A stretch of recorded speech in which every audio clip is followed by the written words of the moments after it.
Samex 2024 Sourcing மற்றும் Manufacturing Expo. தொழில்நுட்பத்தில் சமீபத்திய முன்னேற்றங்கள், பொதுத்துறை நிறுவனங்களில் உள்ள அற்புதமான வாய்ப்புகளை கண்டறியலாம். Samex டிசம்பர் 27 முதல் 29 வரை சென்னை ட்ரேட் சென்டரில். திருமலை திருப்பதி தேவஸ்தானத்திற்கு சொந்தமான சர்வதேச அளவில் கோவில்களை கட்டுவது என திருமலை திருப்பதி தேவஸ்தானம் முடிவு செய்துள்ளது. திருமலை திருப்பதி தேவஸ்தான அறங்காவலர் குழு கூட்டம் திருப்பதி மலையில் நடைபெற்றது.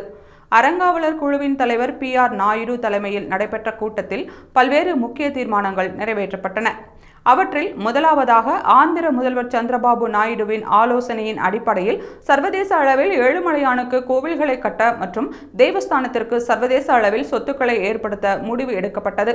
இதற்கான ஆலோசனைகளை வழங்க ஒரு குழு அமைக்க ஒப்புதல் தெரிவிக்கப்பட்டது. மேலும் நாட்டில் உள்ள மிக முக்கியமான இடங்களில் ஏழுமலையானுக்கு கோவில்கள் கட்ட மற்றும் திருப்பதியில் தேவஸ்தானத்திற்கு சொந்தமான ஸ்ரீ வெங்கடேஸ்வரா மருத்துவக் கல்லூரி மருத்துவமனைக்கு தேசிய அங்கீகாரம் பெற்று தர தேவையான நடவடிக்கைகளை எடுக்க ஆந்திர அரசுக்கு பரிந்துரை செய்ய முடிவு எடுக்கப்பட்டது. திருப்பதி மலையில் உள்ள ஹோட்டல்களில் பக்தர்களுக்கு வழங்கப்படும் உணவுகளில் தரத்தை உயர்த்த அந்த ஹோட்டல்களை நிர்வகிக்கும் பொறுப்பை இனிமேல் புகழ்பெற்ற நிறுவனங்களுக்கு மட்டுமே வழங்க வேண்டும் என்று அறங்காவலர் குழு கூட்டத்தில் தீர்மானங்கள் நிறைவேற்றப்பட்டன.